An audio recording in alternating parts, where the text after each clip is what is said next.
Information super high وے objectives. اس حصے میں ہم آپ کو انٹرنیٹ کے بارے میں معلومات دیں گے۔ اس حصے کو کرنے کے بعد آپ جان جائیں گے کہ انٹرنیٹ ہے کیا، یہ کون کون سی سروسز پرووائڈ کرتا ہے جیسے کہ ورلڈ وائڈ ویب، ای میل وغیرہ، اور انٹرنیٹ کو ایکسس کس طرح کیا جا سکتا ہے۔ آپ نے انٹرنیٹ کا نام تو سنا ہوگا، کسی دوست کی زبانی یا کسی اخبار میں پڑھا ہوگا، یا پھر آپ نے اس کے بارے میں ٹی وی پر دیکھا ہوگا۔ جیسا کہ ہم نے پہلے ذکر کیا تھا کہ دو یا دو سے زیادہ کمپیوٹرز کو اگر ہم آپس میں کنیکٹ کر دیں تو وہ ایک نیٹ ورک بن جاتا ہے۔ ایک نیٹ ورک میں موجود کمپیوٹر آپس میں بات کر سکتے ہیں، یعنی اپنا ڈیٹا اور انفارمیشن شیئر کر سکتے ہیں۔ جب ہم مختلف نیٹ ورکس کو آپس میں کنیکٹ کرتے ہیں تو اس کو انٹر نیٹ ورکنگ کہا جاتا ہے۔ اس اصطلاح کو عام زبان میں انٹرنیٹ کہا جاتا ہے۔ اس طرح انٹرنیٹ کے ذریعے دنیا کے مختلف ممالک میں موجود لاکھوں بلکہ کروڑوں کمپیوٹرز آپس میں کنیکٹڈ ہیں اور آپس میں انفارمیشن شیئر کرتے ہیں۔ انٹرنیٹ ایک ایسی ٹیکنالوجی ہے جس کی مدد سے دنیا بھر میں انفارمیشن حاصل کرنے کا طریقہ ہی بدل گیا ہے، کیونکہ انٹرنیٹ کے آنے سے دنیا ایک گلوبل ولیج بن چکی ہے، جس کے معنی ہیں ایک بہت بڑا گاؤں جہاں پر انفارمیشن کو ایک جگہ سے دوسری جگہ پر جانے کے لیے زیادہ دیر نہیں لگتی۔ آپ یقیناً سوچ رہے ہوں گے کہ آپ کے گھر پڑا کمپیوٹر جاپان میں پڑے کمپیوٹر کے ساتھ کس طرح انفارمیشن حاصل کر سکتا ہے، یا اس کو کس طرح کنیکٹ کر سکتا ہے۔ دراصل سارے کمپیوٹرز کو کنیکٹ کرنے کے لیے ٹیلی فون نیٹ ورک اور سیٹلائٹ نیٹ ورک کا سہارا لیا جاتا ہے۔ جس طرح دو لوگ آپس میں فون پہ بات کرتے ہیں، اسی طرح دو کمپیوٹرز ٹیلی فون لائن کے ذریعے آپس میں انفارمیشن شیئر کرتے ہیں۔ لیکن آپ یہ سوچ رہے ہوں گے کہ انٹرنیٹ کس کی ملکیت ہے، اسے کون چلاتا ہے؟ اس کا جواب یہ ہے کہ یہ نیٹ ورک نہ تو کسی کی ملکیت ہے اور نہ ہی کوئی مخصوص آرگنائزیشن یا ملک اس کو چلاتا ہے۔ مختلف لوگوں نے اپنے اپنے کمپیوٹرز پر مختلف قسم کی انفارمیشن محفوظ کی ہوتی ہے۔ اگر وہ چاہیں تو وہ یہ انفارمیشن انٹرنیٹ سے کنیکٹڈ ہر شخص سے شیئر کر سکتے ہیں۔ اب سوال یہ پیدا ہوتا ہے کہ انٹرنیٹ کیسے ایکسیس کیا جائے۔ انٹرنیٹ تک پہنچنے کے لیے انٹرنیٹ سروس پرووائڈرز موجود ہیں۔ انٹرنیٹ سروس پرووائڈرز یا ISP ان کمپنیز یا آرگنائزیشنز کا نام ہے جو صارفین سے فیس لے کر انہیں انٹرنیٹ سے کنیکشن کی سہولت فراہم کرتے ہیں۔ یہ ہر وقت انٹرنیٹ سے کنیکٹڈ رہتے ہیں۔ جو بھی انٹرنیٹ سے کنیکٹ ہونا چاہے وہ اپنے لوکل انٹرنیٹ سروس پرووائڈر سے کنیکٹ ہو جاتا ہے اور اس طرح پورا انٹرنیٹ اس کی ایکسس میں آ جاتا ہے۔ Services on internet.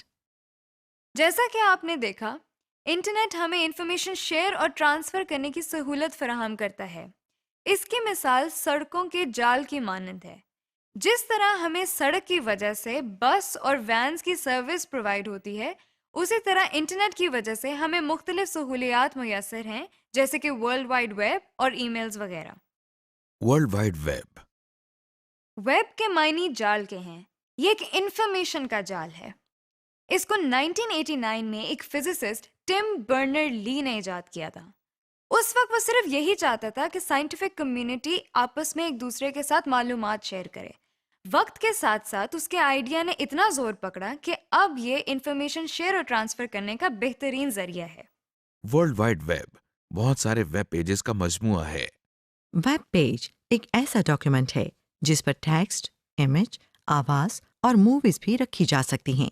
جس طرح ہر مکان کا ایک منفرد ایڈریس ہوتا ہے، تو کوئی بھی شخص اس ایڈریس سے صرف اسی مکان تک پہنچ سکتا ہے، یعنی اس ایڈریس کو فالو کر کے وہ کسی اور مکان تک نہیں پہنچ سکتا۔ اسی طرح ہر ویب پیج کا بھی ایک منفرد ایڈریس ہوتا ہے جسے URL یا یونیفارم ریسورس لوکیٹر کہتے ہیں۔ مثال کے طور پر یہ ورچوئل یونیورسٹی کے ویب پیج کا URL ہے۔ ویب پیج کو دیکھنے کے لیے جو سافٹ ویئر استعمال ہوتا ہے اسے ویب براؤزر کہتے ہیں۔ مارکیٹ میں مختلف ویب براؤزرز موجود ہیں، مثلا internet explorer, Mozilla Firefox, Google Chrome وغیرہ۔ یہ ایک ویب براؤزر ہے جو انٹرنیٹ ایکسپلورر کہلاتا ہے۔ اس جگہ پر URL لکھا جاتا ہے۔ اس جگہ پر ویب پیج یعنی معلومات، تصاویر وغیرہ نظر آتی ہیں۔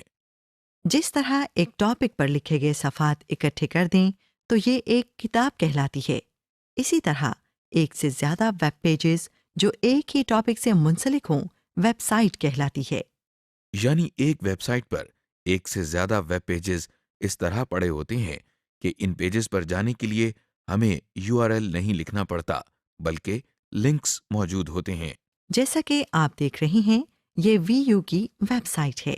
اس ویب سائٹ کے تھرو اگر ہم اکیڈیمکس کے ویب پیجز پر جانا چاہیں تو اس لنک پر ماؤس پوائنٹر لا کر کلک کرنے سے ہم مطلوبہ پیج پر چلے گئے ہیں۔ غور کریں کہ یہ ایکیڈیمکس ایک لنک کہلاتا ہے۔ ورلڈ وائڈ ویب پہ آپ کو ہر قسم کی انفارمیشن مل سکتی ہے۔ اگر آپ پوری دنیا کے علاقوں کا موسم یا تازہ ترین خبریں جاننا چاہتے ہیں تو وہ بھی آپ کو ویب سے مل سکتی ہیں۔ اس کے علاوہ اگر آپ کسی ٹاپک یا سبجیکٹ پر انفارمیشن حاصل کرنا چاہتے ہیں تو وہ بھی آپ کو ویب سے مل سکتی ہے، اور اس کا فائدہ یہ ہے کہ آپ کو جگہ جگہ جا کر اسپیشلی انفارمیشن کلیکٹ نہیں کرنا پڑے گی۔ اب سوال یہ پیدا ہوتا ہے کہ ہم ویب تک کیسے پہنچیں؟ ویب پر جانے کے لیے سب سے پہلے آپ اپنے کمپیوٹر کو انٹرنیٹ سے کنیکٹ کریں۔ کمپیوٹر کو انٹرنیٹ سے کنیکٹ کرنے کے لیے آپ اپنے ISP یعنی انٹرنیٹ سروس پرووائڈر کی طرف سے دیے گئے طریقے کے مطابق انٹرنیٹ لائن کو کمپیوٹر سے کنیکٹ کریں۔ پھر براؤزر کو کھول کر اس میں مطلوبہ URL لکھیں اور انٹر کی پریس کر دیں۔ یوں آپ ویب سے کنیکٹ ہو گئے ہیں۔ Electronic mail. انٹرنیٹ کے ذریعے جو ایک اور بڑی سہولت ہمیں حاصل ہے وہ ای میل ہے۔ جیسے کہ آپ جانتے ہیں، پرانے زمانوں میں ایک دوسرے سے رابطہ کرنے کے لیے کاغذ پر لکھے خطوط کا سہارا لیا جاتا تھا۔ آج کل خطوط کے ساتھ ساتھ ای میل یعنی الیکٹرانک میل کا استعمال بڑھ چکا ہے۔ ای میل اصل میں عام خط کی طرح ہی ہے، بس فرق یہ ہے کہ اسے کی بورڈ کی مدد سے کمپیوٹر پر لکھا جاتا ہے اور انٹرنیٹ کی مدد سے ایک کمپیوٹر سے دوسرے کمپیوٹر تک منتقل کیا جاتا ہے۔ اسے دوسرے کمپیوٹر تک پہنچانے کے لیے ایک ایڈریس کی ضرورت ہوتی ہے جسے ہم ای میل ایڈریس کہتے ہیں۔ جس سافٹ ویئر میں ای میل لکھی جاتی ہے اسے ای میل کلائنٹ کہتے ہیں۔ اس ای میل کلائنٹ کے ذریعے نہ صرف نئی ای میل لکھ سکتے ہیں بلکہ سینڈ یا ریسیو کے ساتھ ساتھ پڑھ بھی سکتے ہیں۔ ای میل کی ڈیلیوری کا پروسیجر عام میل کی طرح ہی ہوتا ہے، یعنی خطوط ایک لیٹر باکس سے کلیکٹ کر کے پوسٹ آفس تک پہنچائے جاتے ہیں اور وہاں سے دیے گئے ایڈریس تک ڈیلیور کیے جاتے ہیں۔ ای میل بھی آپ کے کمپیوٹر لیٹر باکس سے انٹرنیٹ کے پوسٹ آفس تک جاتی ہے اور وہاں سے اس شخص کے لیٹر باکس میں جاتی ہے جسے وہ ایڈریس کی گئی ہو۔ وہ شخص جب چاہے کمپیوٹر لیٹر باکس سے اس ای میل کو ریسیو یا حاصل کر سکتا ہے۔ اسے اس بات کا ڈر نہیں ہوتا ہے کہ کوئی اور شخص اس کی ای میل پڑھ لے گا، کیونکہ ای میل کو ایکسس کرنے کے لیے ایک پاس ورڈ کی ضرورت ہوتی ہے، یعنی ایک ایسا خفیہ لفظ جس کو استعمال کر کے آپ یہ بات ثابت کر سکیں کہ یہ آپ کا لیٹر باکس ہے۔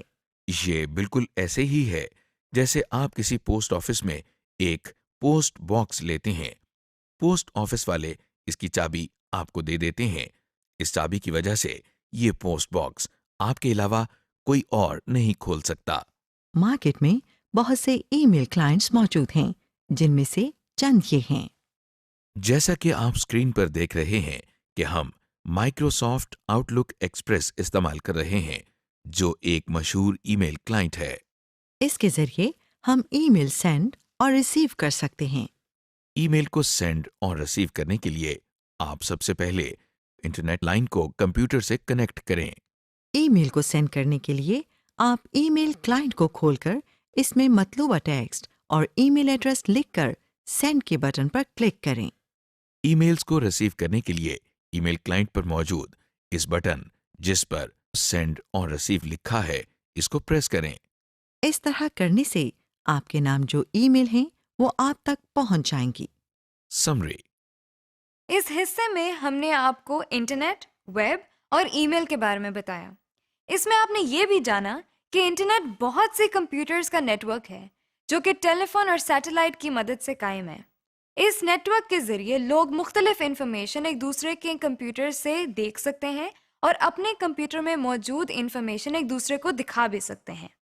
انٹرنیٹ ہمیں مختلف سروسز دیتا ہے، مثلاً ورلڈ وائڈ ویب اور ای میل۔ ورلڈ وائڈ ویب مجموعہ ہے بہت سارے ویب پیجز کا، اور ویب سائٹ ایک سے زیادہ ریلیٹڈ بہت سے ویب پیجز کا مجموعہ ہے۔ ورلڈ وائڈ ویب کے ذریعے ہم کوئی بھی انفارمیشن حاصل کر سکتے ہیں۔ دوسری سہولت ای میل کی ہے۔